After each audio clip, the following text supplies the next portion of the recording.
let's discuss a little bit about electrophilic aromatic substitution with naphthalene. A lot of people are aware of this kind of reactions with benzene, but what happens with naphthalene? This is benzene, as you can see, and it has 6 hydrogens, right? And suppose this carbon and this hydrogen atom here, and I have an electrophile which can take up few electrons from the benzene, and it is going to attack on one of the carbons of benzene. So that carbon here is shown to have a hydrogen also. Other carbons also have a hydrogen, of course. Okay, what happens now when it attacks? So these electrons, okay, these electrons will now be at a different position. They are here. They have formed a bond with the electrophile, and because this electron is now here, this carbon has one less electron. That's why it's positively charged. This carbon is neutral as it was before. The electrophile has lost its positive charge because it received this electron. Well, if you understand that, let's proceed.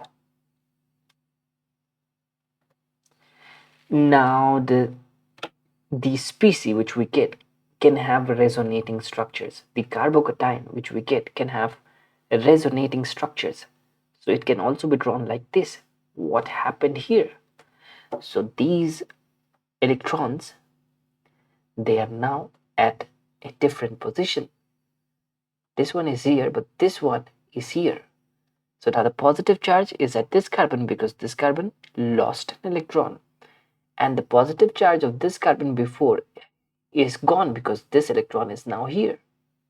So these are the basics of writing resonating structures. And then when you resonate like this, then you can go also check the resonance or the conjugation of these electrons. And then you have another resonating structure. So this is simply denoted like this. So you have E positive, which is attacking on the benzene, and you have you don't have these three structures. You have a single thing which is a hybrid of these three structures, right? So a hybrid of these three are equivalent to this thing, in which the positive charge is shared by this carbon, and this carbon. So we don't give so many details, and we simply write that the positive charge is distributed inside the ring. Of course, not at this carbon. That is, of course, that is obvious. So you don't have this complete circle, but then it's also obvious if you look into the details that this carbon and this carbon doesn't have the positive charge. Anyways, so let's not think about how much contribution of each resonating structure you're going to get in the final hybrid right now. Let's keep it simple. Okay.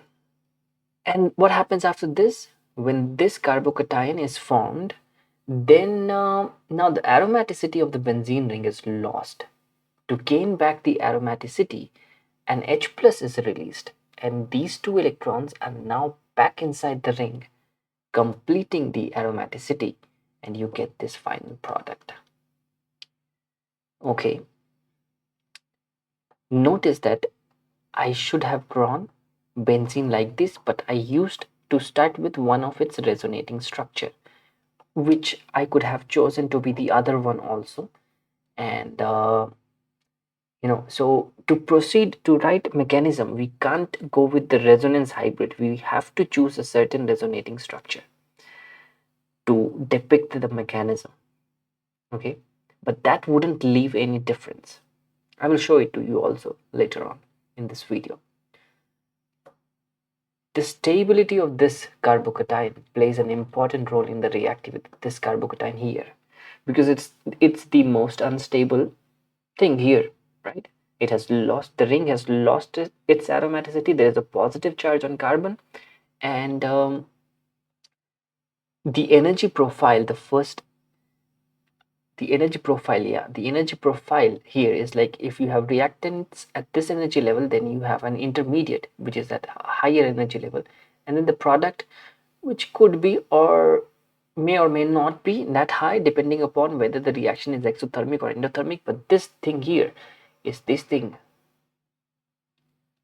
the intermediate, which is at the highest level. This transition state here is at the peak, of course, but let's not go into the transition state theory. Let's make it simple. So this plays a very important role in reactivity. Now, comparing benzene and naphthalene, let's think about this. Benzene, it has these two resonating structures.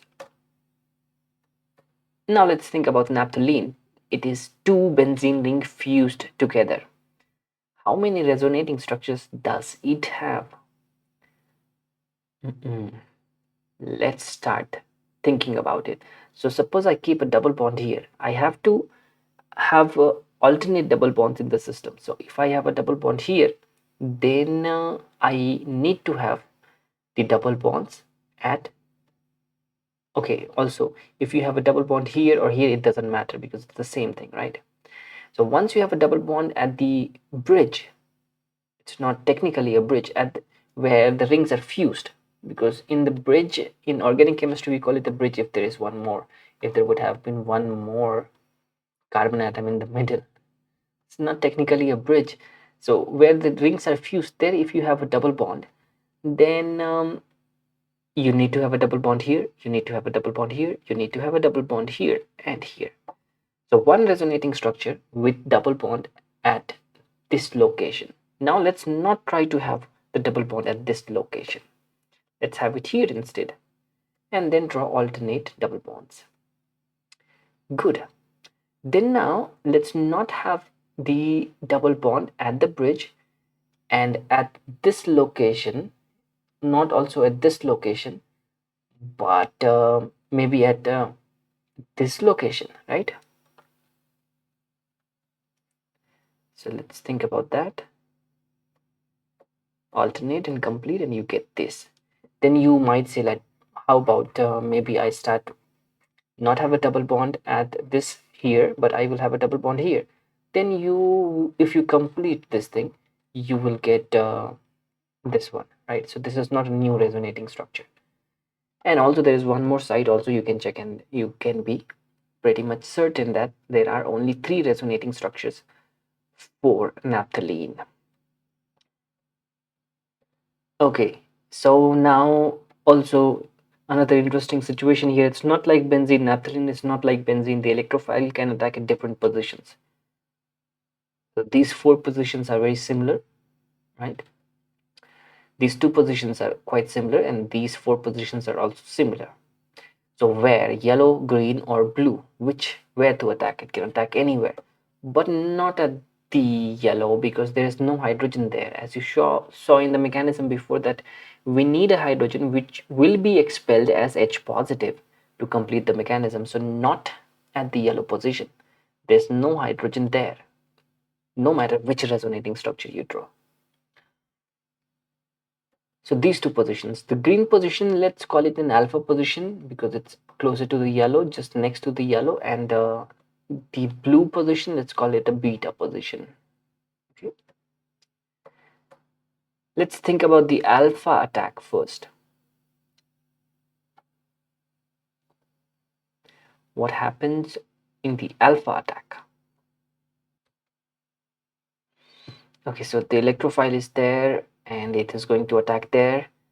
To show the details of the attack, we need to use one of the resonating structures. Okay, which one? 1, 2, or 3? Whichever. You take 1, you take 2, and you take 3, and you start writing the mechanism, you will get to the same result. We can use any of these resonating structures. All the cases will be equivalent. I'll show it to you. Suppose I take this resonating structure, the first resonating structure with the double bond at the fused edge. Okay, and let's think what happens now if the electrophile attacks at the alpha position. Whoa. Then you get this thing, right? Let's look at the attack one more time. The positive at the electrophile is gone. The positive charge at the electrophile is gone. Now it is appearing on the carbon, which has lost an electron in this whole transaction. You know, this electron here will no more be here, right? So that's why that positive charge there. And then you start drawing the resonating structures. And to draw the resonating structure, how many resonating structures are possible? This is very interesting. So what you need to do is you just need to follow the conjugation. So you have a positive charge here, and then you can see that this bond, just a minute, yeah, this positive charge here and this bond here, this can conjugate, right? There's no other situation. So you just draw the equivalent resonating structure using this bond, right? These pi electrons, and now you have this resonating structure. Now the positive charge is here, and you can conjugate it with these two pi bonds, but you don't wish to go back to draw the first resonating structure. So what we need to do is that we need to take this one, right? And now here you can see there are two conjugations possible, but let's not go back and move forward and conjugate this one. Then from here you can see two pi bonds which can conjugate, and you know which one to conjugate, that one, right? And then now you have two more conjugations possible. Then of course you know which one to conjugate, this one. This is a very simple one. Okay, just wait now, because now you will see that the positive charge is at the same location, but these two resonating structures are different. Look at these double bonds. They're here, here, here, but now they're here, here, here. This double bond is at the same position though, but they are different, of course. Okay. And now, okay, you need to follow. So what happened before? This one we don't want to move. This one we want to move forward. Yes. And now you are at the end. You can't now move the positive charge anywhere. You have conjugated. You don't want to go back conjugating this, right? And that's why you have you don't want to conjugate this, right? This one. That's why you have these resonating structures. There are 7 resonating structures in this case. Okay. This happened when we took the first resonating structure of naphthalene. But if we would have taken the second resonating structure, so what would happen now? If we take the second resonating structure and I attack the E positive here, so the E will be connected here, and this thing will be gone, and the positive will be here. Where is this thing in our table? It's somewhere, right here. So you would have started from here, and following the chain of reasoning conjugations, you would have drawn all the possible resonating structures. What if you take the third one and you attack the E positive here? Then you get something like this, and then you could have went on drawing both sides. This is interesting. This would have been interesting, you know. So these are at the end of our reasoning, these two things, but this is in the middle. So from here you start drawing that you should have started drawing resonating structures on both the sides. All possible conjugations you will have to consider, but no problem, because we are already complete. Now let's think about the beta attack. Beta attack, E positive attacks there. We need to take a resonating structure. Which one? It doesn't matter. You take anything, you will get the equivalent situation. So let's take the resonating structure 1 and then think about the E positive attacking at the beta position. This happened. Now how many conjugations are possible? This one, right? So let's conjugate this, only one this time. So let's conjugate this. Now from here you will see something interesting. 3 conjugations are possible. You don't want to go with this, you can go with this or this. So you will have to, let's first conjugate this side, then from here you can branch. This is like a junction. You have these junctions in train stations. Some of these train stations have junctions. From there many routes evolve. So this is like a junction here. So now I will conjugate this. Okay, let's hold on there and think about to complete one side, this side. But this is complete, isn't it? You don't want to go back. You have only one conjugation possible, but that would get you back to this resonating structure. So you don't want to do that. Okay, so it ends there. How about this one? You have two possible conjugations. Let's make some space first of all. Yeah, let's make some space. And then you have two possible conjugations. If you have followed all along, then you would know that you would have to go with the upward conjugation. And then you have two more possible conjugations, but you know which side to go, and then here, and then you are at the end. So this was interesting. You had some starting point and somewhere you diverged, and then it ended, right? So now you have 6 resonating structures. And if you would have taken any other resonating structures, you would have landed at some other location in this logically connected series of diagrams. So alpha attack gives you the carbocation, which has 7 resonating structures. Beta attack gives you 6 resonating structures, carbocation. So which one is better? Of course, 7 resonating structures sounds better. And also if you check that 4 of the resonating structures here have an aromatic ring, right? This ring is aromatic, and only 2 of such structures are here. So then there is, of course, you see that alpha is much better. The alpha attack is definitely, it has a better intermediate. But this is talking about the intermediate. What about the product? Product. Which product is more stable? The beta attack is giving you something which is less sterically hindered, right? So this is far away from the other ring. Not the steric hindrance is not such big a problem, but still, if this electrophile is big enough, then it would have been a problem. So beta attack is giving you a more stable product. Now don't think about the intermediate, just think about the product. This is called thermodynamic reasoning. And if you think about the intermediate and everything, then you are thinking the kinetic product. But if you are just thinking about the product and the reactant, you are thinking about thermodynamic product. Okay. So this is the thermodynamic product and this is the kinetic product. So you will see that the thermodynamic product dominates at higher temperature, because at higher temperature the rate of reactions is like okay for all kind of pathways. The rate of reaction is good enough because at high temperature the reaction rate constant is much higher. So the thermodynamic product will be major product, because both of these alpha and beta attack will be happening at a fast speed, and the thermodynamic product will win over. But at lower temperatures the beta attack would be much slower and the alpha attack will win over, right? So naphthalene is also much more reactive than benzene, because you see that there are 6 or either 6 or 7 resonating structures. In benzene we had only 3 resonating structures, if you remember. So let's see some data. So this is naphthalene, and let's see what happens if you take HNO3 H2SO4. You get the alpha product. If you take Br2 and this kind of a solvent, you get 99% alpha, 1% beta.